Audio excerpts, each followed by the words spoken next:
Diamond Babu சாரோட அப்பா எல்லாருக்கும் தெரிஞ்ச ஒரு film news Anandan sir.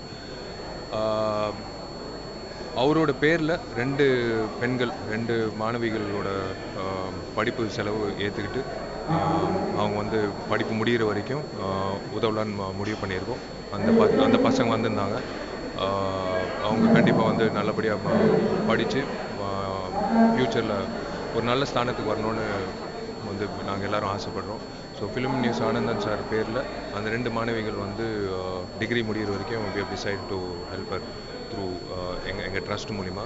And மேற்கொண்டு நிறைய இப்போ பசங்க வந்து இப்போ ரீசெண்டாக ஜஸ்ட் த்ரூ ஃப்ரெண்ட்ஸ் சர்க்கிளில் இருக்கிற வாட்ஸ்அப் குரூப்பில் எல்லாருக்கும் வந்து ஒரு மெசேஜாக அனுப்பணும். யாராவது 12th ஸ்டாண்டர்ட் பாஸ் பண்ணி மேற்கொண்டு படிக்கணும், பட் வசதி இல்லாமல் வந்து கஷ்டப்படுறாங்கன்னா அவங்க வந்து ஒரு நம்பருக்கு காண்டாக்ட் பண்ணி அவங்க டீட்டெயில்ஸ் சொன்னாங்கன்னா கண்டிப்பாக ஹெல்ப் பண்ணுறோன்னு சொல்லியிருக்கோம். ஸோ அதே போல் ஃபஸ்ட் ரவுண்ட் இப்போது நிறைய மாணவிகளுக்கு வந்து காலேஜ் ஃபீஸ் கட்டுறதுக்கான விஷயங்கள் பண்ணிகிட்ருக்கோம். இது வந்து நான் மட்டும் இல்லை, இது நிறைய நண்பர்கள் எல்லாரும் சேர்ந்து பண்ணுறோம். ஒரே ஒரு விண்ணப்பம் என்னென்னா, நான் இது வந்து சென்னையில் இருக்கிற எனக்கு வந்து தெரிஞ்ச அளவுக்கு நான் வந்து உதவி பண்ணுறேன். கண்டிப்பாக உங்கள் ஊரில் ஒவ்வொரு ஊர்லேயும் வந்து நிறைய ஸ்டூடெண்ட்ஸ் வந்து படிக்கணும்னு ஆசை இருக்குது, பட் நிறைய பேர் அண்டர் ப்ரிவிலேஜ், அந்த பண வசதி இல்லாமல், சில பேர் அப்பா அம்மா கூட இல்லாமல் வந்து ஆனால் படிக்கணும்னு ஆசையோடு இருக்காங்க. ஸோ அவங்களுக்கெல்லாம் வந்து we are trying to reach. நீங்களும் முடிஞ்ச அளவுக்கு ஒவ்வொருத்தரும் ஒரு மாணவனோ மாணவிக்கோ உதவுனீங்கன்னா கண்டிப்பாக God will bless you. So எஜுகேஷன்றது ரொம்ப முக்கியம். ஸோ அதுக்கு தான் முக்கியத்துவம் கொடுக்குறோம். சமீபத்தில் வந்து மருத்துவ படம் வந்து நல்லா இப்போ போயிட்டு இருக்கு. இதுக்கு வந்து சில திருட்டு வீசிரி அங்கங்கே பிரச்சனை, அது வந்து நம்ம ரசிகர்களே வந்து அங்கங்கே திருட்டு வீசிரிகள் எல்லாம் முடிச்சுட்டு இருக்காங்க. இது வரைக்கும் வந்து எவ்வளோ திருட்டு வீசிரி பண்ணிருப்பாங்க. இது வந்து தடுக்கிறதுக்கு வந்து தமிழகத்தை தவறிட்டு நினைக்கிறீங்களா? ஏன் இதனால திருட்டு வீசிரி அதிகமாக? இல்லை, அப்படி இல்லை. இது வந்து தவறிட்டாங்க, அவங்க பொறுப்புலேருந்து தவறிட்டாங்கன்னா அது ஒரே ஒரு இது வந்து குற்றச்சாட்டு இல்லை, ஆனால் வந்து வேறு வழி இல்லை, நான் சொல்லியே ஆகணும். ப்ரொடியூசர் கவுன்சில் தான். ஏன்னா இதுதான் நாங்கள் சொல்லிகிட்டு இருக்கோம். இப்போ சிடி பிடிக்கிறது செகண்டரி, கேபிள் டிவியில் போடுறது மறுபடியும் செகண்டரி, மறுபடியும் பஸ்ஸில் ப்ளே பண்ணுறது அதுவும் செகண்டரி. ஆனால் எங்கேருந்து எடுக்கப்பட்டது அப்படின்றது தான் நாங்கள் ஒரு குறிக்கோளோடு செயல்பட்டோம். பட் அதுக்கான நடவடிக்கை அவங்க தான் எடுக்கணும். ப்ரொடியூசர் கவுன்சில் ஒரு நடவடிக்கை எடுக்க மாட்டோம், இல்லை எடுக்க முடியாது, ரெண்டுத்தில் ஏதோ ஒன்று முடிவு எடுக்கணும். ஸோ நடிகர்கள் நாங்கள்லாம் வந்து நடிகர் சங்கம் சார்பாக ஒவ்வொரு ஊரில் போய், இப்போ சேலமில் பார்த்தீங்கன்னா ஒரு கோடவுன், அதாவது ஒரு பிஸ்னஸாகவே நடத்திட்டு இருக்காரு.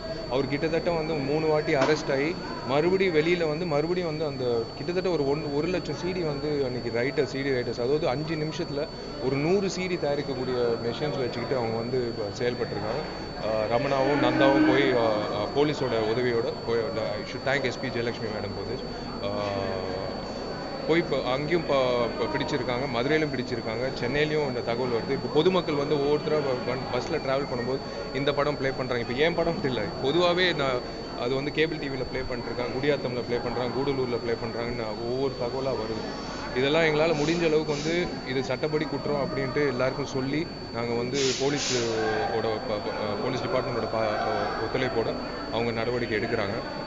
பட் இதுக்கெல்லாம் ஒரு முற்றுப்புள்ளி வைக்கணும்னா ப்ரொடியூசர் கவுன்சிலால் தான் முடியும். ஸோ பல இடங்களில் வந்து என்ன சொல்கிறது, போலீஸ் வர்றதுக்கு முன்னாடியே உங்களுடைய ரசிகர்கள் மட்டுமே வந்து சந்திக்கிறாங்க, பார்க்குறாங்க.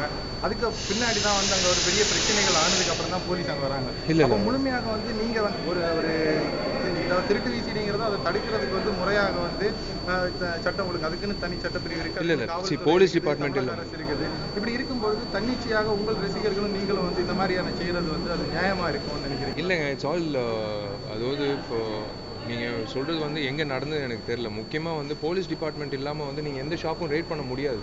நீங்கள் போய் சிடி கேட்டிங்கன்னா ஒரு கஸ்டமராக உங்களுக்கு சிடி கொடுப்பாங்க. அந்த சிடி வந்து நீங்கள் கையில் வச்சுக்கிட்டு நீங்கள் வந்து போலீஸ்கிட்ட கம்ப்ளைண்ட் கொடுத்தா தான் அவங்க நடவடிக்கை எடுப்பாங்க. நம்ம என்ன நடவடிக்கை எடுக்க முடியும்? அதை எடுக்கவும் முடியாது, எடுக்கவும் கூடாது. Only police department always 24 hours தேர். நீங்கள் கம்ப்ளைண்ட் கொடுங்க, நாங்கள் வந்து இம்மீடியட்டாக ஆக்ஷன் எடுக்கிறோன்னு தான் இருக்காங்க.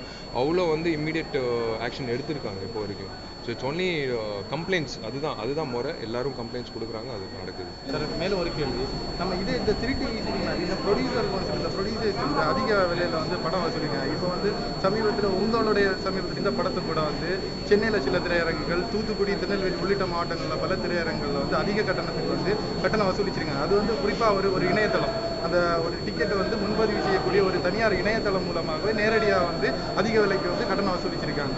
அது வந்து நேரடியாக தெரியும். அது வந்து சமூக வலைத்தளங்கள்லேயும் அது பரவலாக இது பேசப்படுது. இல்லை இப்போ மாயாஜாலில் வந்து இப்போ நீங்கள் மல்டிப்ளெக்ஸ்ன்னு பார்த்தீங்கன்னா கண்டிப்பாக டிக்கெட் விலை என்ன இருக்கோ இப்போ ஒரு ஆன்லைன் புக்கிங்கில் வந்து யூ கேனாட் சீட். இது வந்து சொன்னால் கூட நான் நம்ப மாட்டேன்.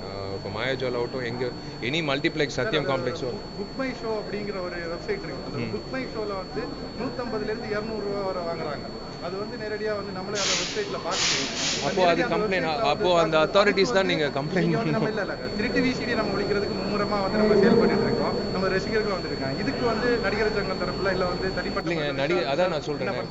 வி வாண்ட் டிரான்ஸ்பரன்சிங்க. எங்களுக்கு வந்து எங்களோட விருப்பம் என்னன்னா தியேட்டர் அசோசியேஷன் டிஸ்ட்ரிபியூஷன் அசோசியேஷன் யூஎஸ்லலாம் எப்படி டிரான்ஸ்பரன்சி இருக்கோ இதுதான் கலெக்ஷன் ஒரு படத்துக்கு. யார் வேணாலும் வந்து பார்க்கலாம்.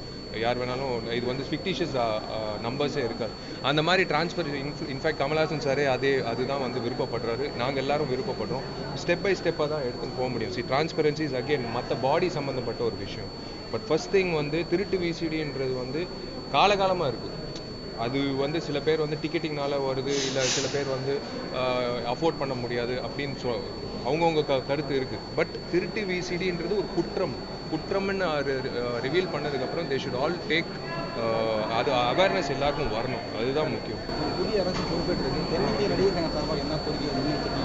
முக்கியமானது மாண்புமிகு முதலமைச்சர் அம்மா அவர்களுக்கு வந்து ஏற்கனவே ஒரு ஃபெப்ரவரியிலே வந்து அடிக்கல் நாட்டு விழாவுக்கு வந்து அம்மா வந்தாங்கன்னா நல்லா இருக்கும்னு நாங்கள் ஒரு விண்ணப்பம் வச்சோம். கண்டிப்பாக மறுபடியும் அது இன்னொரு அப்பாயின்மெண்ட் வாங்கி அவங்கள மீட் பண்ணி கண்டிப்பாக வந்து அந்த அடிக்கல் நாட்டு விழா நடத்துகிறோம். அண்ட் மோஸ்ட் இம்பார்ட்டன்ட் நூற்றாண்டு விழா, எம்ஜிஆர் அவர்களோட நூற்றாண்டு விழா, அது வந்து ரொம்ப கோலாகலமாக பிரம்மாண்டமான வகையில் நாங்கள் வந்து ஒரு நிகழ்ச்சியாக நடத்துகிறோன்னு இப்போ தான் ஆரம்ப கட்ட வேலைகள் தொடங்கியிருக்கோம். ஸோ அதுதான் எங்களோட நெக்ஸ்ட் விஷயம். இந்த உதவித்தொகை வழங்குற இது வந்து நடிகர் விஷால் வந்து வழங்கியிருக்காரு. எந்த அடிப்படையில் உங்களுக்கு தெரிய வந்தது? எதன் மூலிமா வந்து டிவியில் அனௌன்ஸ்மெண்ட் பண்ணியிருந்தாங்க. ஸோ அது மூலிமா எனக்கு இது தெரிய வந்தது.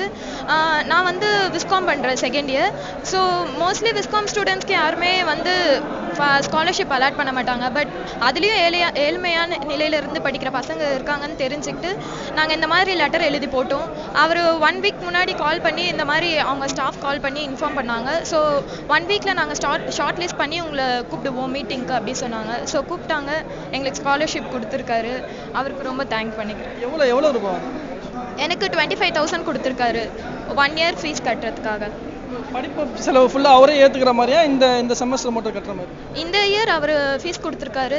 இந்த இயர் ஃபீஸ் கட்டுறதுக்காக ஸ்காலர்ஷிப் கொடுத்துருக்காரு. என் பையன் மீனாட்சி இன்ஜினியரிங் காலேஜில் 3rd இயர் பண்ணிக்கிட்டு இருக்கிறான். ஆர்டிஸ்ட் சங்கத்தில் மூலம் சொன்னாங்க இது மாதிரி தேவி ஃபவுண்டேஷனில் படிக்கிற பசங்களுக்கு ஹெல்ப் பண்ணுறாங்க அப்படின்னு. நான் கொஞ்ச நாளைக்கு முன்னாடி அப்ளிகேஷன் கொடுத்துருந்தேன். இன்றைக்கி ஃபார்வர்ட் பண்ணி எங்களுக்கு 20,000 ரூபாய் செக்கு கொடுத்துருக்குறாரு. ரொம்ப உதவியாக இருக்குது.